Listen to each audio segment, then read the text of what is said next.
বাসায় আমার ২ টা মেয়ে নিয়ে একা থাকি, কিন্তু ঘরের কাজকর্ম করতে, করতে কখন যে আমার দিনটা চলে যায় আমি বুঝতেই পারি না। আজকে ভাবলাম নিজের রুমটা একটু ভালো করে গুছিয়ে নিই এবং আপনাদের সাথে ভিডিওটা শেয়ার করি। সারাদিনের ব্যস্ততায় অনেক সময় নিজের ঘরের দিকে ঠিকমতো খেয়াল দেওয়া হয় না। এদিক ওদিক জিনিস পড়ে থাকে, বিছানাটাও এলোমেলো হয়ে যায়। তাই আজকে সবকিছু একটু সময় নিয়ে গুছিয়ে নিচ্ছি আর আপনাদের সাথে সেটা শেয়ার করছি। হ্যালো এভরিওয়ান, আসসালামু আলাইকুম। Welcome back to my page Nasrin 427। Welcome back to my new another video. যারা আমার ভিডিওটা দেখছেন অবশ্যই একটা লাইক, কমেন্ট এবং একটা ফলো করে দিবেন। আমি আপনাদের ছোট বোন, আপনাদের সাথে আমার সুন্দর সুন্দর ভিডিওগুলো শেয়ার করি। আমি আমার প্রত্যেক দিনের ডেইলি ব্লগগুলো আপনাদের সাথে শেয়ার করার চেষ্টা করি। আজকে আমার রুম গোছানোর একটা ভিডিও শেয়ার করতে এসেছি। আমার খাটটা কেমন হয়েছে অবশ্যই আপনারা কমেন্ট করে জানাবেন। আমার খাটটাকে আমি আমার নিজের মনের মতো ডিজাইন করে বানিয়েছি। আপনাদের কাছে কেমন লাগছে অবশ্যই কমেন্ট করে জানাবেন। দেখি আমার পছন্দের সাথে কারো পছন্দ মিলে কিনা। খুব বেশি একটা টাকা খরচ হয়নি। আমার খাটটা খুবই পুরাতন একটা খাট ছিল। এই পুরাতন খাটটাকে আমি একটা নতুন লুক দিয়ে দিয়েছি।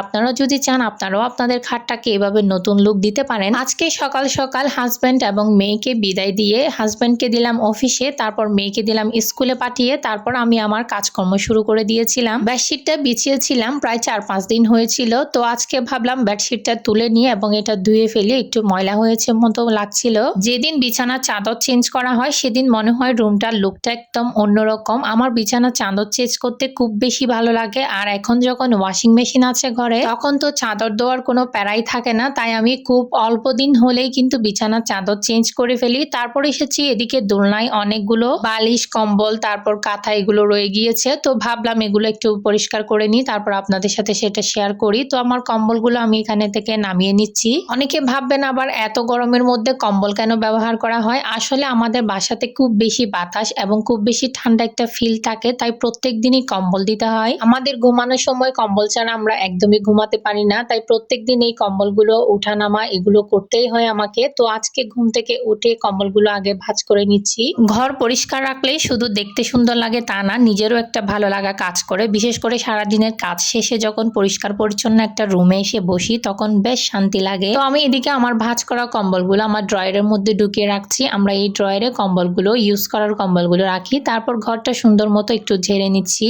আসলে আমার নিজের ঘরটা খুব একটা বড় বা খুব একটা সুন্দর এটাও না। আমার আসলে বলতে গেলে রুম সুন্দর বা বড় হওয়া কোনো জরুরি বিষয় না। একটা অসুন্দর রুমকেও যদি সুন্দরভাবে গুছিয়ে রাখা হয় তাহলে সেটাও অনেক সুন্দর একটা রুম হয়ে দাঁড়ায়। আমার রুমের মধ্যে খুব দামি দামি কোনো ফার্নিচার নেই, তবে যা আছে এতে আমি আলহামদুলিল্লাহ। আমার রুমটা এখন বেশ পরিপাটি লাগছে। তারপর চলে এসেছে এখানে একটা পাপোশ ময়লা হয়েছিল অনেকদিন, সেটা পরিষ্কার করার জন্য। আজকের মতো বিদায় নিচ্ছি। Thanks for watching my video. আল্লাহ হাফেজ।